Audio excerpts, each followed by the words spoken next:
stop making these common English mistakes, say this instead. Incorrect. I look forward to meet you. Correct.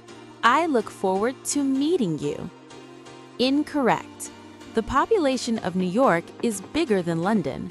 Correct. The population of New York is bigger than that of London. Incorrect. Every student liked the new teacher. Correct. Every student likes the new teacher. Incorrect.